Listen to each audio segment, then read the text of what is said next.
What's up guys, Mike here, the Detroit Borg, with a look at the all-new Samsung Galaxy S6, perhaps the most exciting new phone from Samsung in quite a few years, and it's a very important one. It's really here to kind of bring Samsung back to the forefront of the smartphone race with high-end specs and high-end design and quality. So perhaps the biggest news story here is the design. Gone is the all-plastic design of the previous generation. Now we have an all-metal and glass design, which also means we no longer have a removable back panel to swap out batteries or expand memory.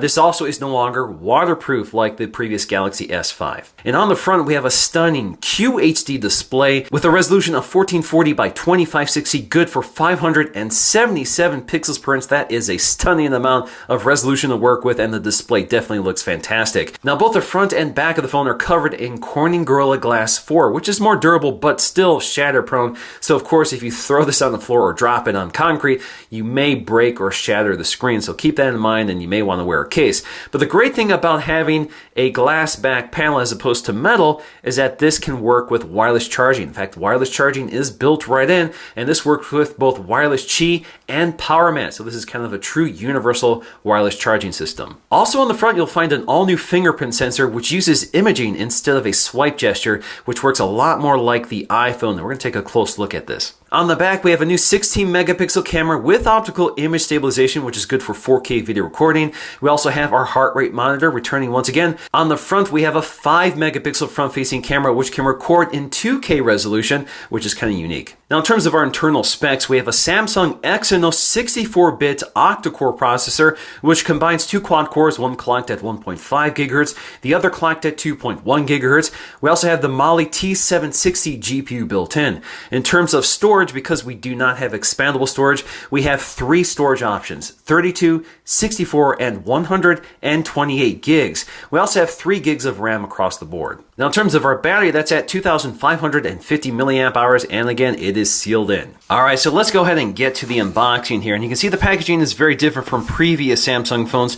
No longer that wood grain theme, it's just a nice plain white box. So we're gonna go ahead and slice these seals along the side. All right, so let's go ahead and pop the lid, and inside is our Galaxy S6. Now, it looks very familiar to other Samsung phones, at least on the front, but the big difference happens when you pick it up and handle it. You can feel right away that nice glass and metal design. Very thin, very lightweight, very high quality, and of course, the battery is already in here, so we don't have to pop off any panel to install anything. Just slide the plastic off, and we're good to go. Now we have a few more pieces of plastic covering the camera lens here and the heart rate sensor right next to it. Now, before we take a detailed look at the phone, let's get to our accessories here. So we have our literature packet. Let's go and slide everything out here to see what we get. So in my case, I get a T-Mobile Quick Start Guide. We also get a Galaxy S6 accessory guide. There's quite a few of them, including a wireless charger and some cover accessories, a little flyer for Samsung's Milk Music and Milk Video Services, health, warranty, and safety guide, recycling program for T-Mobile, and terms, conditions, return policy, etc.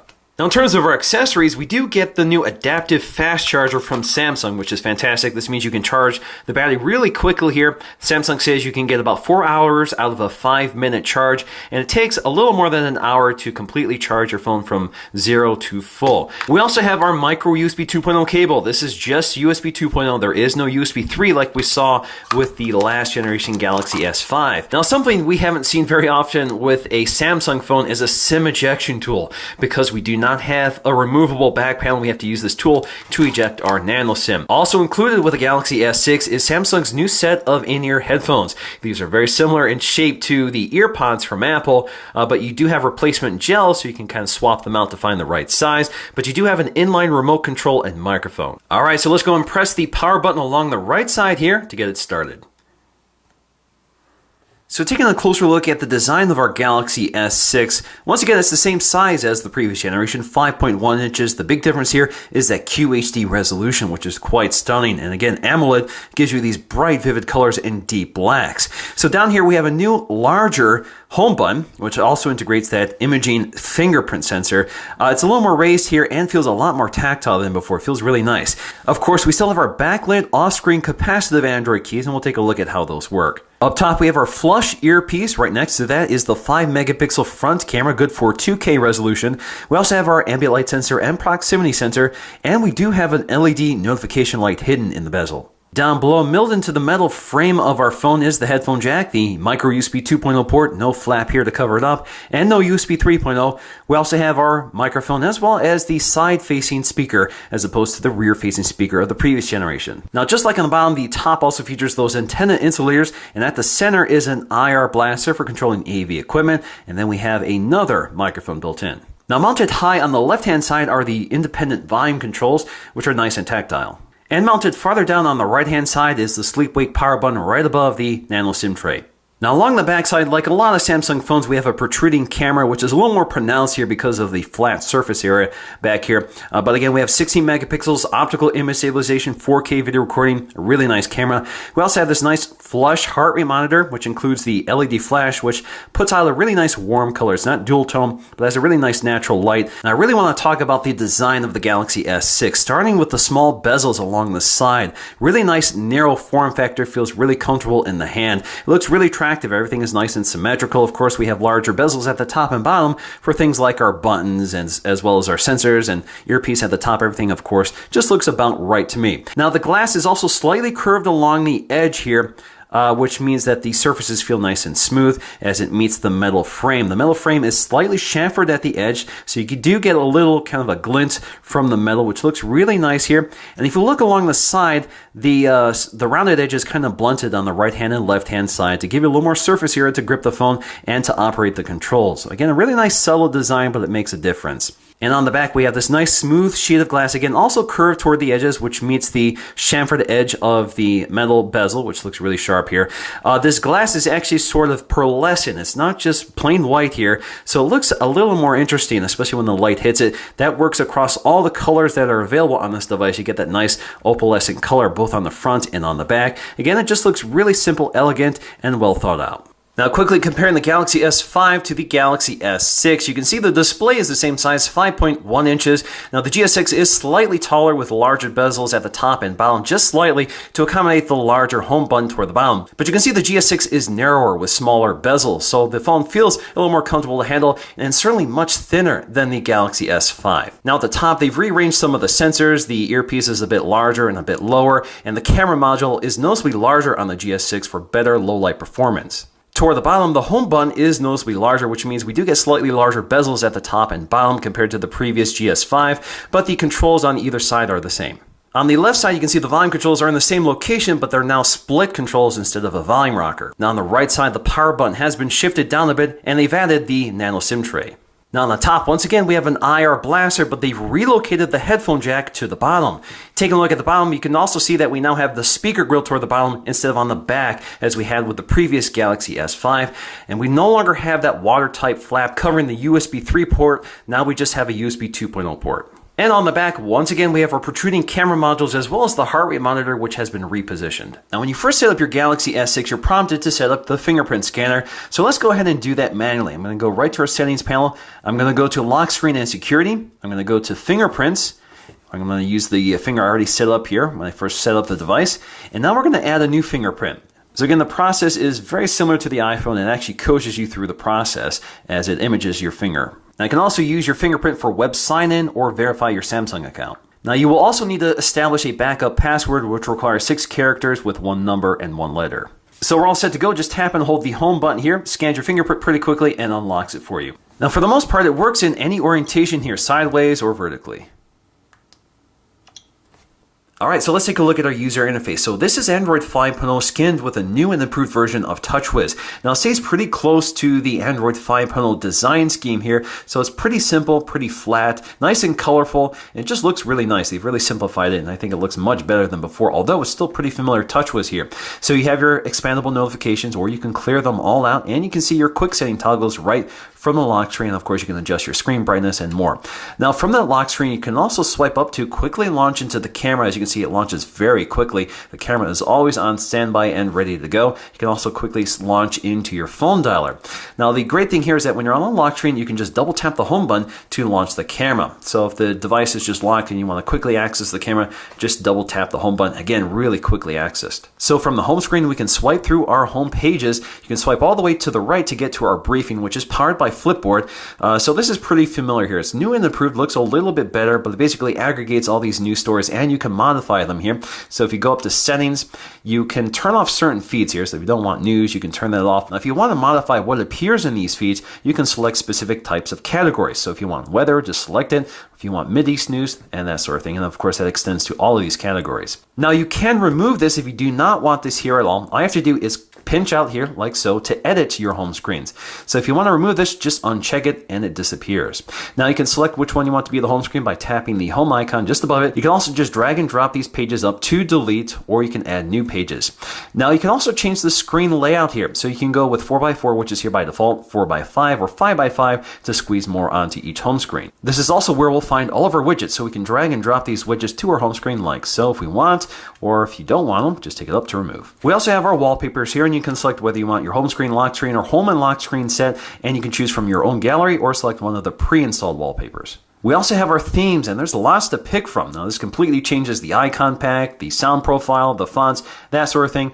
So you can go to the store to buy additional themes. There's not a whole lot to pick from right now. So for example, if you want modern and simple, you can select this theme, download it, it's free. Now I can directly apply this theme, but what I want to do is show you how to access these themes. So I'm going to go to My Themes. So you can see all the themes you have available on this device, and you can quickly access any one of them.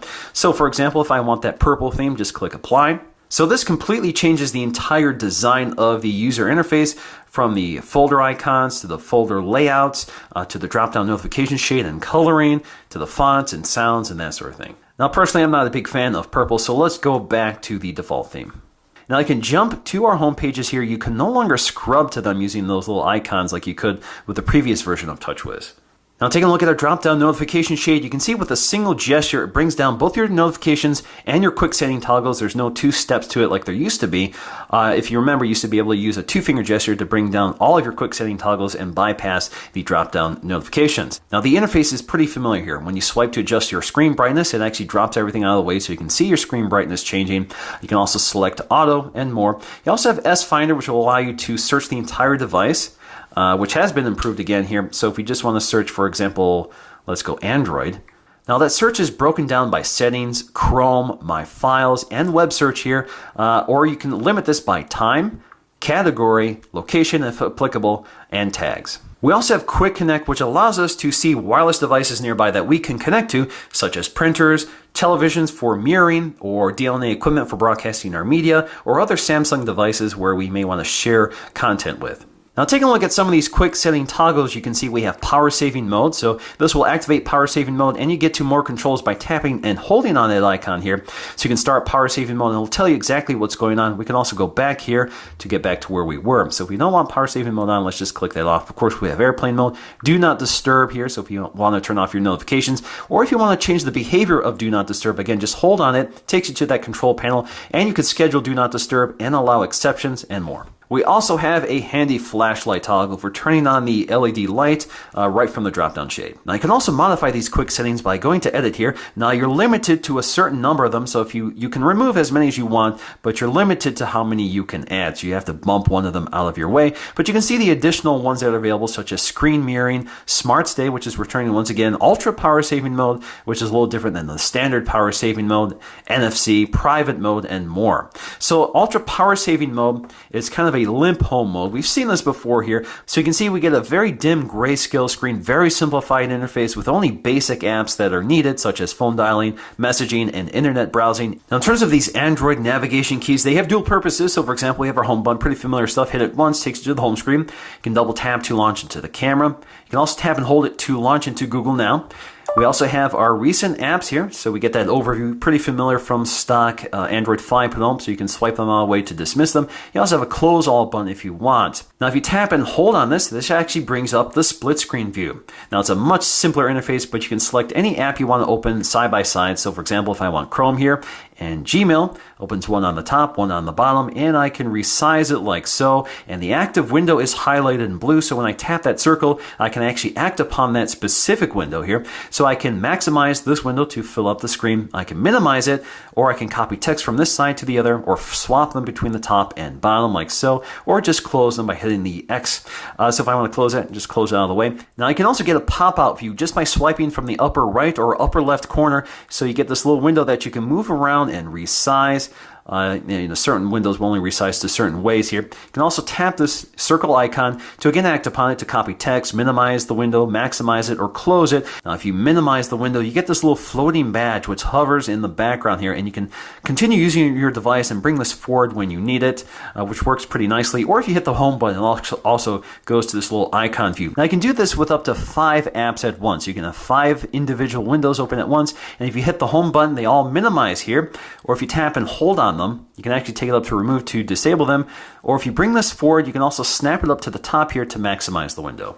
Generally, I'm really impressed by how well this all works together. It's very smooth and quick and nice and reliable, and definitely better than I've seen in the past. Now, from within our recent apps, you can actually pop out some of these windows. Just tap and hold on them, and you get this little pop-up viewer. Alternatively, you can also activate split screen view.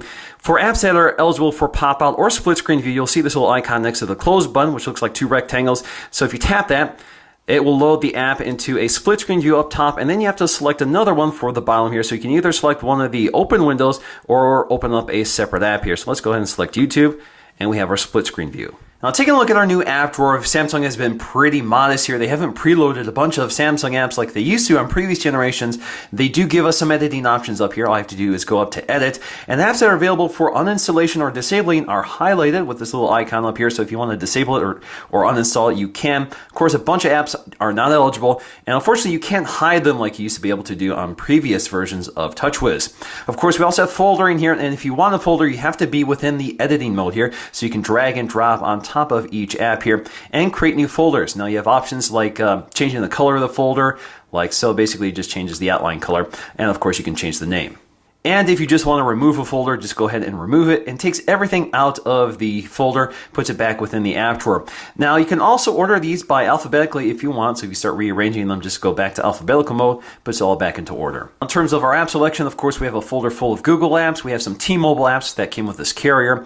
We also have some social apps that came pre-installed like WhatsApp, Facebook Messenger, and Instagram. We have some Samsung apps like Milk Music and Milk Video. We also have a nice file manager here. It allows us to break everything down by images, video, audio, documents, and more. So a nice quick way of accessing all your storage. We also have a folder with some Microsoft apps here, including OneDrive, OneNote, and Skype. We also have an all-new S Health app. This is where you can use your heart rate monitor for monitoring your blood oxygen level, your heart rate, and quite a few other things like UV as well. So you can see your water intake you can manage here, your stress level, you can manage your height and weight, how much you're running, your activity level, and everything like that is managed here. You can also add additional items, so you can add cycling, walking, hiking, sports, sleep, food intake, water intake, as well as caffeine.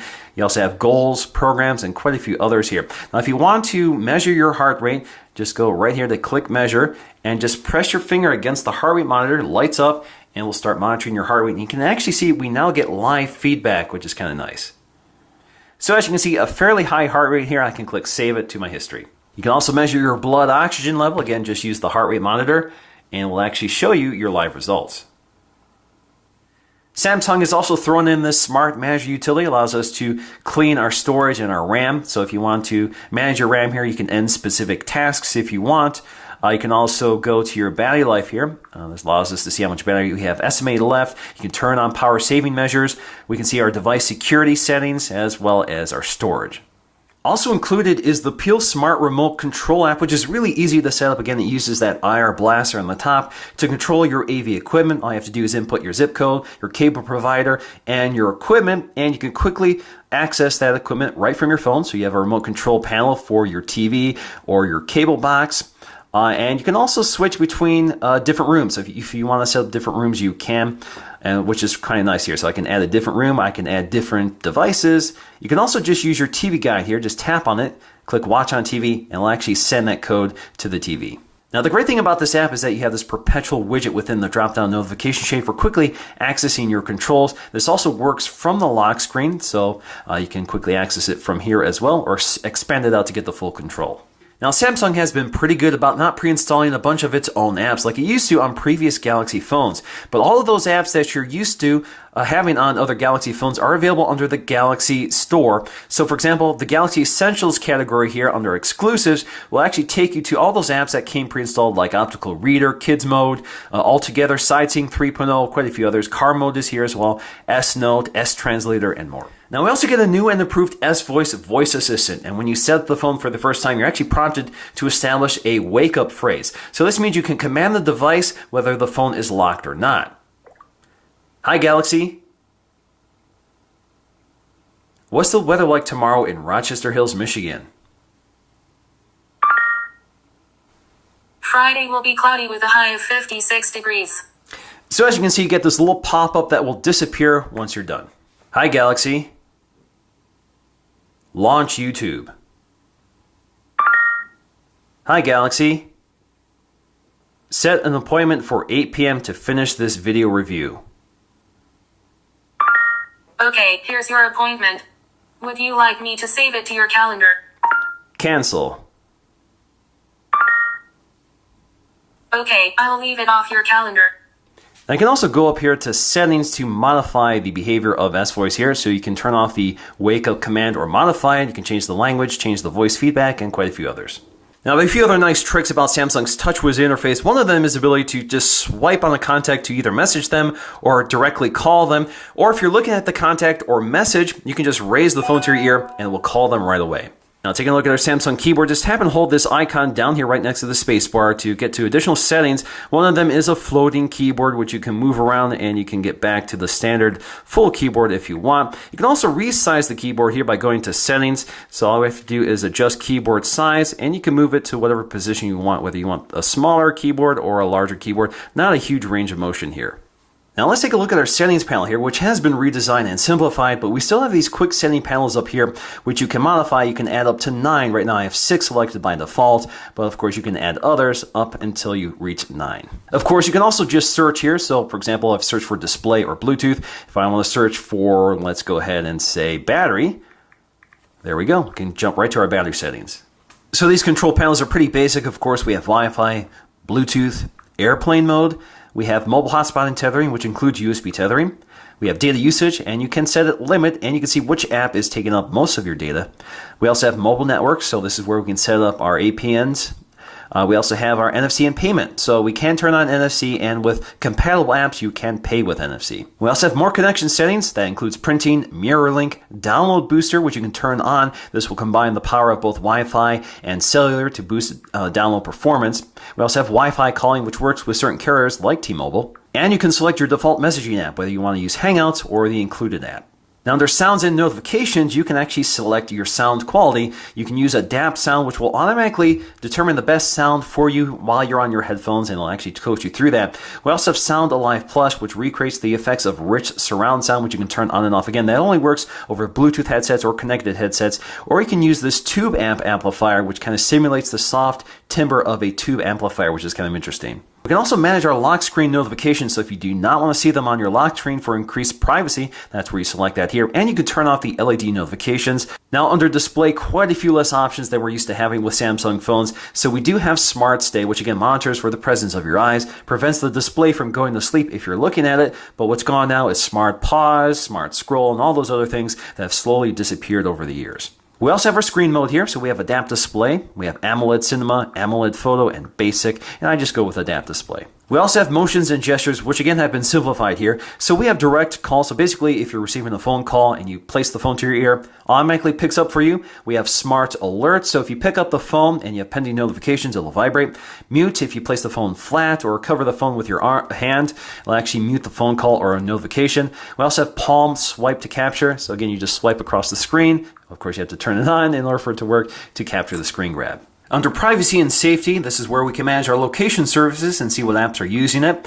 We also have private mode, which we can turn on and off here. That's also available from our drop-down shade, although I don't have that toggle included here. So if I go up to edit here, you'll see private mode, which you can quickly access. But private mode basically allows you to hide certain apps under the private mode, and you have to use your password or your thumb to access them. Now that only works within certain apps, and it tells you which ones it works in, like gallery, video, music, the voice recorder, my files, and internet. So if we go to our folder gallery here, go up to more, go to move to private, This will place the item under private, so when you turn off private mode, that image will disappear here. So let's go and turn that off, and you'll see that disappears. In order to re-access it, you'll have to enable private mode again, like so, and then authenticate, and that image should reappear. Now we can also send an SOS message by triple tapping the lock button along the right side here really quickly. Now this has to be turned on. It's not on by default here. And you can set this up so you can designate a specific contact, and you can have it attach a picture from both the front facing and rear facing camera, as well as attach an audio recording. This will also share your GPS location with that contact, so hopefully they can track you down. So again, just triple tap and it will send that message along. We also have easy mode, which is a simplified launcher. Again, I call this grandma mode. So if you enable this, it dramatically simplifies the interface and places all the major apps on the home screen here, and can quickly add new apps or see all your apps. You can also swipe to the right to add additional contacts. Again, the interface is just much simpler and bigger and bolder, so it's easier to use. Now, in terms of storage, you can see I have right now about 20 gigs available to me. The system takes up about 6 gigs of that, and then I've used space for some apps I've downloaded, as well as 4K video and photographs I've already taken. Now, if you press the volume controls along the side and press the settings icon here, you can independently control the volume for your ringtones, your media, your notifications, and your system volume. If you tap and hold the power button along the right side, you can power it off, go to airplane mode, restart, or activate emergency mode. So let's go and activate that. Now, emergency mode is kind of like ultra power saving mode, and this will tell you exactly what's going on when you turn this on. So within emergency mode, you can turn on your flashlight, sound an alarm. You can share your geolocation with an emergency contact. You can bring up your phone dialer to make a phone call, and you can see your emergency contacts right up top. You also have your internet browser. You can also add additional apps. You're very limited here to Facebook, Maps, or Twitter. So if you want to share location with social networks, that could also be helpful under an emergency situation. Now you can turn off your emergency mode, manage emergency contacts, or go to your settings. Under settings, this is where you can manage things like Wi-Fi, Bluetooth, and more.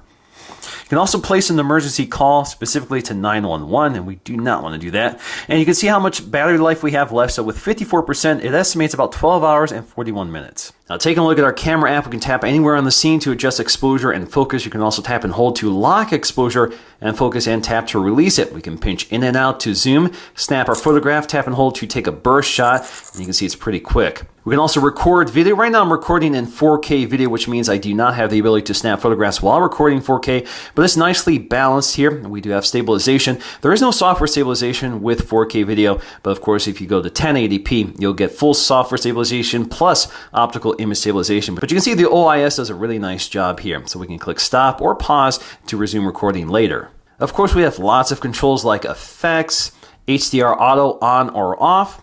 You also have your timer mode. You can turn off your flash, turn it on, or set it to auto. And you have lots of settings, but you can change your picture size to 60 megapixels to full resolution, which is 16:9, which is nice. We also have video size, so you have Ultra HD, QHD, Full HD with 60 frames per second, all the way down to VGA. We also have tracking autofocus, so you can turn on continuous autofocusing with tracking. We have our grid lines you can turn on. You can turn on video stabilization if you're not in 4K. You can also turn on your location tags. You can review pictures every time you take them, which I don't want to do here. You have voice control, so you can turn on voice control to operate the camera. You can also use the volume keys to take a picture. You can turn off the shutter sound, reset settings to default, and more here. So with voice control, I can say, shoot, cheese, record video. We also have that front-facing camera, so if you hold up your palm here, it'll do a countdown and take your photograph. Of course, you can also just say, cheese, does the same thing. Of course, you also have all those controls here. You have Beauty Face here. It does have continuous face recognition, so while it's tracking your face, it will soften the details of your face to be a little more flattering here. And if you want to change the intensity here, get a little scrubber on the screen. Now, you can also take a selfie with the aid of the heart rate monitor. Just press your finger on the heart rate monitor and release it to take your photograph. We can also go up to settings here to change our resolution here. So we have our front-facing camera, which is good for 5 megapixels, or our video, which is good for QHD, which is really nice here. You can go all the way down to VGA if you want. We also have our mode selector, so we have lots of options here. So we have standard auto mode, we have pro mode, which gives us manual controls over everything like white balance, our ISO, our exposure, We have other modes for selective focus. So what will happen here is that when you take a selective focus picture, it will focus both the foreground and background subject, and you can refocus them later with the editor. Now we have lots of other modes here which you can move around and rearrange. You can also download additional modes here. Now one of them I did download was rear cam selfie, but you also have sound and shot, beauty face, and sports shot. So not a whole lot going on here. But you can see if you don't know what each mode does, just go up to info, gives you a breakdown of what each one is about. Now in terms of camera quality, this is definitely the highlight of the Galaxy S6 and perhaps the best Android camera I've ever used, and it's right up there with the iPhone in terms of how reliable the results are. All I have to do is launch the camera, snap the photograph, and you're able to get excellent images almost each and every time, no matter what the conditions are. So we have a quick AF mechanism here, finds focus really quickly and accurately. We have great color reproduction, very sharp images, and very minimal amount of processing noise. We also get excellent low light performance, which is aided by optical image stabilization, as well as the image processing engine in here, which does a pretty nice job really showing the detail of the image without too much softening. We also get pretty decent results with the LED flash, so although we don't have a dual tone flash, the results look pretty natural. This camera also has great depth of field and macro performance, so you can get really close to your subject and stay in focus. Now, video quality is also excellent here with 4K video and optical image stabilization, so handheld video looks excellent. This camera also does a really good job with exposure, and we do have HDR with this camera. We also have continuous autofocusing, which is very smooth and accurate, so it's not disruptive and it doesn't hunt around a lot when you're filming video. So ultimately, the Galaxy S6 has a superb camera system and a really user-friendly interface. What's up guys, Mike here, the Detroit Borg, testing out the front-facing camera of the new Galaxy S6, which now features a much larger f1.9 aperture to let 60% more light into the camera. The camera sensor itself also features 43% larger pixels for better low light performance. Again, we have 5 megapixels to work with and QHD video resolution, which is what I'm recording at right now. So really good quality camera here. Great color reproduction, good exposure compensation. Pretty good audio pickup as well, so definitely one of the best front-facing cameras I've used to date. Now, speaker quality has also dramatically improved from the Galaxy S5. Of course, we have the speaker on the side as opposed to toward the back, so there's less distortion here, and without waterproofing, I think they've been able to significantly improve the quality. So let's go ahead and take a listen.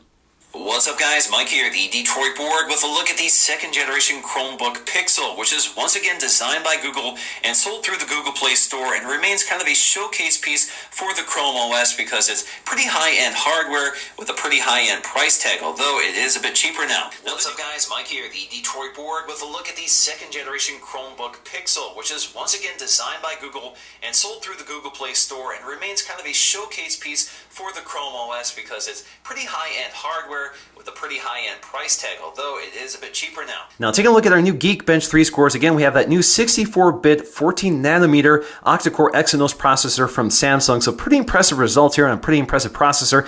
Now if we compare this to the Snapdragon 810 and the HTC One M9, again pretty significant gains over that processor. Now if we compare this to the iPhone 6, the single core is higher, but the multi-core score is much higher on the Galaxy S6. Now in terms of performance, with a combination of high-end internal specs, faster 3 gigs of RAM, and a highly optimized version of TouchWiz operating on Android 5.0, and this is by far the smoothest and best operating Samsung phone I've ever used. They've really toned down the software experience, so it looks a lot better and moves a lot better. These system animations are smooth and quick, and some of the more demanding aspects of the software actually work pretty well, like split-screen view and the multi-window view, which historically has never worked terribly well on Samsung devices, but they've really done a nice job here. Now in terms of battery life, I'm able to get about 20 hours of standby time here and a good 3.5 to almost 4 hours of on-screen time, which is with the screen set to maximum brightness. So with no power saving measures whatsoever, I'm able to get a pretty solid day out of this phone. This is actually pretty typical for most phones this size, so I really have no complaints about the battery life. So in conclusion, the GS6 is perhaps the most perfected Android device on the market today, and certainly Samsung's best, and they've really fixed 2 of the biggest issues Samsung has had in the past: design and software. Both of those things have been dramatically improved with this device. So the combination of great design, great materials, a beautiful display, a fantastic camera system, an operating system that has been highly optimized with high-end internal specs so everything moves smoothly and quickly, and software that generally adds some useful new features. Of course, a lot of people still prefer stock Android, but I think Samsung has done a really nice job improving TouchWiz. So the Galaxy S6 is definitely a phone I can highly recommend. So that's going to do for me in this video. Thanks for watching, and I'll see you again in the next one.